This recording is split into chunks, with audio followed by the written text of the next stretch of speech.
तो हेलो दोस्तों, मैं हूं आपका दोस्त और होस्ट सुनील और आप सुन रहे हैं सुनील हॉरर स्टोरी। कहानी को देखने से ज़्यादा सुनने में मज़ा आता है। तो कहानी शुरू करने से पहले मेरी आपसे हाथ जोड़ के ये विनती है कि आप चैनल को सब्सक्राइब कर लें और कहानी को शुरू करते हैं। आज की कहानी का नाम है वो कौन था। तो दोस्तों, रात की स्याही पूरे गाँव पर छाई हुई थी। दूर कहीं उल्लू की आवाज़ आ रही थी और हवाओं की सरसराहट के अलावा सब कुछ शांत पड़ा था। लेकिन इस शांति में एक अजीब सा डर छिपा हुआ था, जैसे कुछ अनहोनी होने वाली है। मेरा नाम राघव है। मैं एक पत्रकार हूँ और मेरी रुचि हमेशा रहस्यमय घटनाओं में ही रही है। मैंने देश भर में कई डरावनी घटनाओं को खोजा है और कई कहानियाँ लिखी हैं, लेकिन जो कुछ इस गांव में हुआ उसे लिखते हुए भी मेरी उंगली कांप रही है। ये सिर्फ एक कहानी नहीं है, ये एक सच्ची घटना है जिसे मैं अपनी आंखों से देख और कानों से सुन चुका हूँ। ये सब रुद्रपुर गांव के एक छोटे से कोने में शुरू हुआ। गांव घने जंगलों से घिरा हुआ था और यहाँ के लोग बहुत ही अंधविश्वासी थे। उन लोगों का कहना था कि यहाँ पर एक अजीब सा साया भटकता रहता है, जो हर कुछ सालों में तबाही मचाने के लिए लौटता है। कोई नहीं जानता था कि वह कौन है और कहाँ से आता है। तो जब वह आता था तो मौत की बारिश और तांडव होता था।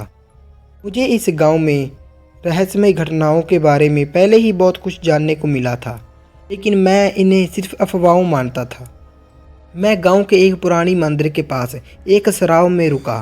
वहाँ का मालिक, उसका नाम आई थिंक रामलाल था, उसे सब रामलाल ही बुलाते थे। वो एक बुजुर्ग आदमी था जिसकी आंखों में हमेशा डर ही झलकता रहता था। मैंने कहा, बाबूजी, आप यहाँ अकेले क्यों रहते हो? ये जगह अच्छी नहीं है। तो रामलाल जी ने मुझे धीरे से कहा, क्यों, क्या हुआ? मैंने उत्सुकता से पूछा।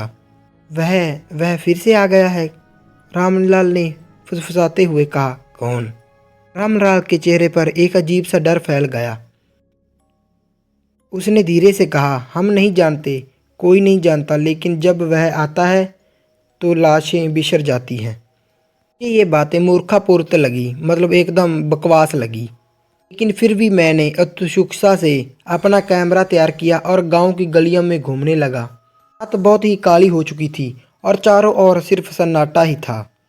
जैसे ही मैंने गांव के बाहर एक पुराने घर के पास पहुंचा, मुझे वहां पर कुछ अजीब सा महसूस हुआ। घर वीरान पड़ा था, उसकी खिड़कियां चारों ओर से टूटी हुई थी और अंदर कहीं से कुछ सड़ने की बदबू आ रही थी। अचानक उस घर के भीतर से एक अजीब सी चीख सुनाई दी। बहुत ही भयानक थी वो आवाज़ ऐसी थी कि जैसे किसी को जिंदा ही चीर दिया गया हो। मैं तभी धीरे धीरे अंदर झांका। अंधेरे में मेरी आंखें ठीक से नहीं देख पा रही थी, लेकिन जैसे ही मैंने टॉर्च ऑन की तो मेरा तो खून ही जम गया। एक आदमी या शायद लाश छत से उल्टा लटक रही थी। उसके पूरे शरीर को बहुत ही बेरहमी से काटा गया था। उसका खून चारों ओर दीवारों पर चिटका हुआ था। उसका चेहरा उसका पूरी तरह नोच दिया गया था, जैसे किसी को उसके पहचानने लायक ही न छोड़ा हो। मेरे पैर कांपने लगे। मैंने तुरंत अपने कैमरे से तस्वीरें लेने की कोशिश की, लेकिन तभी मुझे अपने पीछे किसी के मौजूदगी का एहसास हुआ। मैंने धीरे से मुड़कर देखा, वहाँ कोई नहीं खड़ा था। लेकिन जैसे ही मैंने सीधे सामने देखा, वहाँ कोई खड़ा था, बिल्कुल मेरे सामने। ऊंचा कद, काले कपड़े और चेहरा जैसे धुंध में छिपा हो। तुम कौन हो? मैंने कांपते हुए पूछा। कोई जवाब नहीं। उस घर के अंदर जो मैंने देखा वह किसी इंसान के बस की बात नहीं थी। वह कोई आदमी नहीं था, ना कोई भूत प्रेत, ना शैतान, या फिर कह सकते हैं उससे भी ज़्यादा कुछ खतरनाक। मैंने पीछे पैर हटाए। वह जो भी चीज़ थी वो मुझ पर झपटी। उसकी आंखें नहीं थीं, एक खालीपन सा था, जैसे कोई बहुत ही अंधकार भरी खाई हो। उसके कपड़े, जो भी बहुत ही खतरनाक थे, वो हवा में लहराते हुए फट रहे थे। और जैसे ही मैंने भागने की कोशिश की, चारों तरफ कमरे के दीवारों पर खून से लिखे हुए अक्षर उभर आए, कोई नहीं बचेगा। मेरे तो पैरों के नीचे से ज़मीन खिसने लगी। मुझे ऐसा महसूस हो रहा था कि जैसे पूरा कमरा ही जिंदा हो गया हो। हवेली की दीवारें कहराने लगीं। हवेली की दीवारें कहरा तो रही थीं और छत से सांस के टुकड़े गिरने लगे, जैसे ज़ोर ज़ोर से कोई सांस ले रहा हो। और दूसरी तरफ से एक मांस के टुकड़े गिरने लगे। वो जो भी चीज़ थी वो अंधेरे में घूमने लगी, लेकिन उसकी आप्रतीति महसूस हो रही थी। मैंने हिम्मत जुटाई, भागा और दरवाजे को जोर से धक्का देकर बाहर निकलकर गांव की ओर दौड़ा। लेकिन गांव का नज़ारा तो और भी भयानक हो चुका था। गांव की गलियों में मातम छाया हुआ था। चारों ओर सिर्फ खून ही खून बिखरा हुआ था। कुछ तो घरों के दरवाजे टूटे पड़े थे और अंदर लाशें ही लाशें पड़ी थीं। उनकी आंखें और अंतड़ियां बाहर निकली हुई थीं और चेहरे झुलसे हुए थे, जैसे किसी ने उनको अंदर से ही जला दिया हो। एक बूढ़ी औरत, माई कौशल्या, अपने घर के बाहर बैठी कांप रही थी। उसकी आंखों में सफ़ेद डर साफ चमक रहा था। उन बूढ़ी आंखों ने कुछ ऐसा देख लिया था जिसे इंसानी आंखें तो नहीं झेल सकती। मई, मई क्या हुआ? मैंने घबराकर पूछा। उसकी कांपती हुई आवाज़ आई। वो आ गया। उसको हमने देख लिया, लेकिन अब हम में से कोई नहीं बचेगा, कोई नहीं बचेगा। मैंने चारों ओर देखा।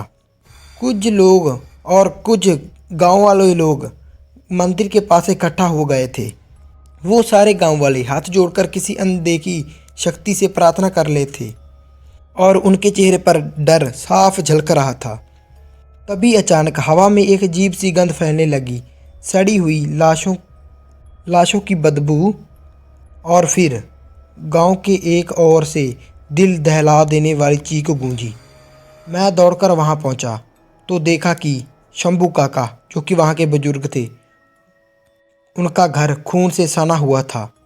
उनकी लाश दरवाजे पर उल्टा लटकी हुई थी और उनके शरीर पर कोई भी चमड़ी नहीं थी, बस मांस और हड्डियां ही दिख रही थी। और दीवार पर कुछ खून से अजीब से चिन्ह बने हुए थे। और फिर मुझे महसूस हुआ कि मैं अकेला नहीं हूँ। छत के कोने पर वो क्या था ये नहीं पता, पर वो खड़ा था। उसका चेहरा अब भी धुंधला था, लेकिन इस बार उसकी आंखों से एक अजीब सी और चेहरे पर एक अजीब सी मुस्कान थी। और फिर बिना किसी आवाज़ के वह हवा में ऊपर उठा और कहीं गुम हो गया, और उसकी गूंज अभी भी सुनाई दे रही थी। गांव का हर कोना अब खून से लथपथ था। घर वीरान हो चुके थे, घर में कोई नहीं था। लोग अपने ही घरों में लाशों की तरह पड़े थे, और जो बचे थे वह किसी अदृश्य साए से कांप रहे थे। मैंने पूरे अपने जीवन में ऐसी भयानक घटना नहीं देखी थी। लेकिन ये सिर्फ एक कहानी नहीं थी, ये सत्य था, और ये सत्य मुझे अंदर तक चीर रहा था। मंदिर के बाहर बैठे कुछ गांव वालों के चेहरे बिल्कुल पीले पड़ चुके थे। उनमें से एक रामू काका, जो कि आपको पहले भी बताया था, किसी के बात करने की हिम्मत में नहीं थे, और वह किसी के बात करने के साथ बोल भी नहीं रहे थे। उनकी सांसें बहुत ही तेज चल रही थी। उनका शरीर पूरी तरह पसीने से भीग चुका था। रामू काका, आपने कुछ देखा क्या? मैंने उनके पास बैठते हुए पूछा। मुझे उनकी आंखों में मौत का खौफ साफ दिखाई दे रहा था। उन्होंने कांपते हुए आवाज़ में कहा, वो इंसान नहीं है, वो इंसान नहीं है। वो देख रहा है हमें, हर जगह वो देख रहा है। तभी अचानक उसके चेहरे पर एक अजीब सी औंठन आई। उनकी गर्दन एक झटके में दाईं ओर मुड़ गई और उनकी आंखें बाहर निकलने लगीं, और उनकी चीख इतनी भयानक थी कि मेरे कान ही सुन्न हो गए। और फिर उनका सिर धड़ से एकदम से अलग हो गया। उनका फव्वारा पूरी मेरे कपड़े और चेहरे पर आ गया। रामू काका की लाश वहीं गिर गई और उनका सिर मंदिर की सीढ़ियों से लुढ़कता हुआ नीचे आ गया और नीचे आकर गिर गया। अभी गांव वाले पीछे हट गए और मंदिर में बैठे लोग जोर जोर से मंत्र पढ़ने लगे। लेकिन अब कोई मंत्र, कोई पूजा और कोई भगवान हमें नहीं बचा सकता था। रामू काका की लाश से अभी भी खून बह रहा था, लेकिन चारों ओर से कुछ बदलने लगा हमें ऐसा महसूस होने लगा जैसे किसी ने पूरे दुनिया को ही धीमा कर दिया हो। गांव के कुत्ते ज़ोर ज़ोर से भौंकने लगे और रोने लगे और पेड़ हवा में ज़ोर ज़ोर से झूलने लगे। और अब हर किसी को महसूस होने लगा था कि अब बहुत ही कुछ भयानक होने वाला है। और फिर गांव के बीचों बीच वो वहाँ खड़ा था, काले कपड़ों में लिपटा हुआ, हवा में तैरता हुआ, बिना आँखों वाला अंधकार का जीव। मैं हंस रहा था। उसकी हंसी बिल्कुल ही नॉर्मल नहीं थी। मैंने तभी पीछे मुड़कर देखा। गांव वाले अब भी मंदिर के अंदर छिपे हुए थे। उनमें से एक, जिसका नाम गोपी था, वह हिम्मत जुटाकर बाहर आया। कौन हो तुम? हमें क्यों मार रहे हो? गोपी चिल्लाया, लेकिन वह साया कुछ भी नहीं बोला। अपनी उंगलियां उठाईं और गोपी की चमड़ी अपने आप शरीर से अलग हो गई। वह जिंदा खड़ा था, लेकिन उसकी खाल अपने आप उसके शरीर से उतर रही थी, जैसे किसी ने उसे उधेड़ दिया हो। उसकी चीखें जोर जोर से गूंजने लगीं, लेकिन कोई भी उसे बचा नहीं सका। मेरी वहाँ पर हालत ख़राब हो चुकी थी। मैं कुछ बोलने के हालत में बिल्कुल नहीं था। अब तक जो गांव जिंदा लग रहा था, अब वह पूरी तरह मुर्दा घर लगने लगा था, एक शमशान घाट लगने लगा था, क्योंकि अब मौत ने इस गांव को अपना घर बना लिया था। गांव अब पूरी तरह से शमशान लगने लगा था। हर गांव से, हर घर से खून सिर रहा था। गलियों में लाशें बिछी हुई थी और हवा में सिर्फ चीखें ही गूंज रही थी। लेकिन जो सबसे ज़्यादा डरावना था वो ये था कि अब कोई भी इंसान मारते ही नहीं मर रहा था। रामू काका की लाश मंदिर की सीढ़ियों पर पड़ी थी, लेकिन अचानक उसका शरीर कांपने लगा। उसकी गर्दन जो एक तरफ पड़ी थी वो झटके खाने लगी और उसके कटे हुए सिर से अब भी हल्की हल्की करहार निकल रही थी। गोपी, जिसकी चमड़ी उतर चुकी थी, वह अब भी जिंदा तड़प रहा था। उसका मांस झूल रहा था और उसकी आंखें खून से आंसू बह रही थी। वह रोते हुए मेरी ओर बढ़ने लगा, लेकिन उसकी आवाज़ सिर्फ एक फटी हुई सरसराहट थी। हम बच सकते हैं। और तभी इतना ही कहते उसकी छाती बीच से फट गई। खून और हड्डियों का गुब्बारा चारों ओर फट गया और उसके शरीर से हजारों कीड़े काले बाहर निकलने लगे। वह कीड़े जमीन पर गिरते ही हवा में गायब हो जाते थे, जैसे वह किसी असली नहीं बल्कि शराब का हिस्सा हो किसी। अब तक मैं सिर्फ एक पत्रकार था जो सच्चाई जानने आया था, लेकिन अब ये सिर्फ रिपोर्टिंग की बात नहीं थी। ये मेरी अपनी जान बचाने की लड़ाई थी। मैंने अपने कैमरे में सब रिकॉर्ड करने की कोशिश की, डरते हुए, लेकिन कैमरे की स्क्रीन पर सिर्फ अंधेरा दिख रहा था, जैसे वह चीज़ इतनी परलौकिक थी कि उसे मशीन भी नहीं देख सकती थी। और फिर मुझे एहसास हुआ कि मैं अकेला नहीं थी, वो यहाँ था। वह जो चीज़ थी वो मेरे सामने खड़ी थी। इस बार उसने कुछ किया जो पहले कभी नहीं हुआ था। वह मेरे पास आकर रुक गया। अब वो हवा में तैर ही नहीं रहा था, वह ठोस था। उसकी शक्ल तो दिख नहीं रही थी, लेकिन उसके चेहरे से मांस टपक रहा था। और फिर उसने अपना हाथ धीरे से मेरी ओर बढ़ाया। तू जिंदा रहेगा, लेकिन देखेगा सबको मरते हुए। ये आवाज़ मेरे कानों में नहीं बल्कि मेरे दिमाग के अंदर गूंजी, जैसे किसी ने मेरे दिमाग को खोलकर उसमें जहर घोल दिया हो। तभी मेरे शरीर के हर अंग में दर्द उठने लगा, नसें जैसे फटने लगीं, मेरी हड्डियां खुद ब खुद चटकने लगीं और मेरा खून मेरी आंखों से बाहर आने लगा। मैं ज़मीन पर गिर गया तड़पता हुआ। और तभी मैंने देखा गांव के बाकी बचे लोग एक एक करके खुद ब खुद अपने आप को मारने लगे थे। कोई अपनी आंखें अपने ही नाखूनों से निकाल रहा था, कोई अपनी जीभ चबा रहा था और कोई अपने ही पेट में हाथ डालकर अपनी आंतड़ियां बाहर निकाल रहा था। वह मर रहे थे, लेकिन उनकी चीखों में दर्द नहीं था। वो हंस रहे थे और उनके हंसते ही वो साया और खुश हो गया। वो दिख नहीं रहा था वो क्या चीज़ थी। ये सिर्फ शुरुआत है। वो आखिरी शब्द जो मैंने सुने वो मेरे अपने नहीं थे, वह किसी चीज़ के थे जिसने इस गांव को मौत का अड्डा बना दिया था। रुद्रपुर उस गांव में जो भी हुआ वो मेरी ज़िंदगी का सबसे भयानक अनुभव था।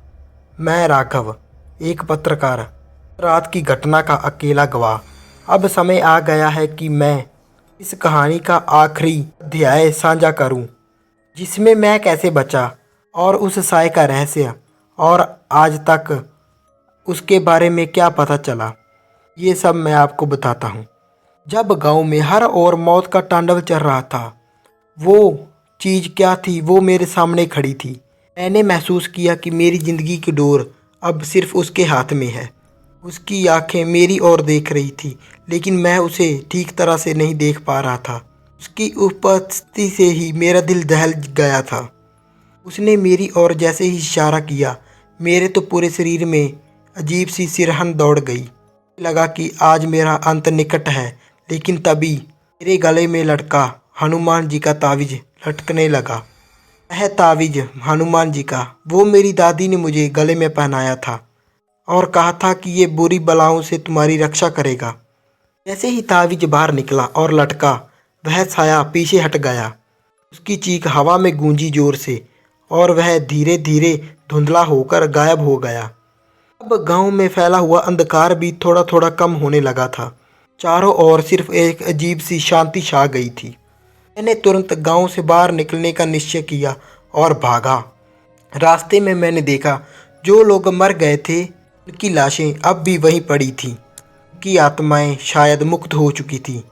मैं किसी तरह भागते बचाते हुए मुख्य सड़क पर पहुंचा, जहां से मैं भागते एक जंगल से बाहर निकल गया और वहां पर एक ट्रक वाले ने मुझे देखा और मुझे सहारा दे दिया। उसने मुझे पूछा, इतने घबराए हुए क्यों हो? लेकिन मैं कुछ भी बोलने की हालत में बिल्कुल भी नहीं था। मैंने बस उसे कहा कि मुझे शहर तक छोड़ दो।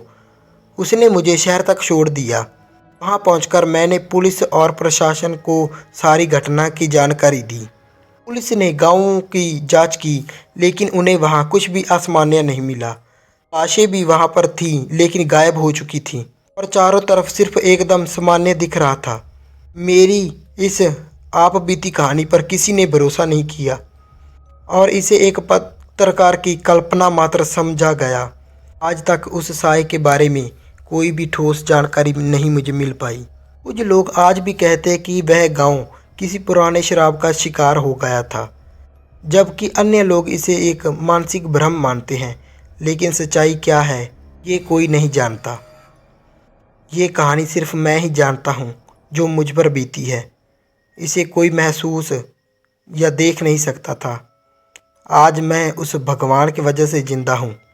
मैं इस घटना के बाद पत्रकारी छोड़ दी और एक सामान्य जीवन जीने लगा, लेकिन वह रात मेरी ज़िंदगी में हमेशा ही ताज़ा रहेगी और ताज़ा ही है। मैंने ये जानकारी इसलिए आप सबके साथ साझा की है ताकि लोग जान सके कि दुनिया में ऐसी घटनाएं भी होती हैं। तार्किक या एग्जाम्पल या फिर एक्सप्लेनेशन नहीं होता। दोस्तों, मैं उसके बाद आज भी रात को डरता हूँ और आज तक मुझे ये नहीं पता चला कि वो साया क्या था। मैं हर रात एकदम से जाग उठता हूँ। आज तक वो रात मुझे नहीं भूली। मैं जो कि अब एक सामान्य जीवन जी रहा हूँ, आज इस कहानी को और इस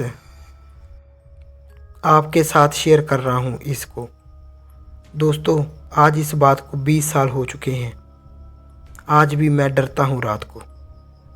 तो दोस्तों, कैसी लगी आपको ये कहानी? लाइक शेयर कमेंट करके ज़रूर बता देना और चैनल को सब्सक्राइब जरूर कर लेना ऐसी और कहानी सुनने के लिए। और मिलते हैं अगली कहानी में, इससे भी ज़्यादा कहानी डरावनी होगी। तो तब तक के लिए धन्यवाद।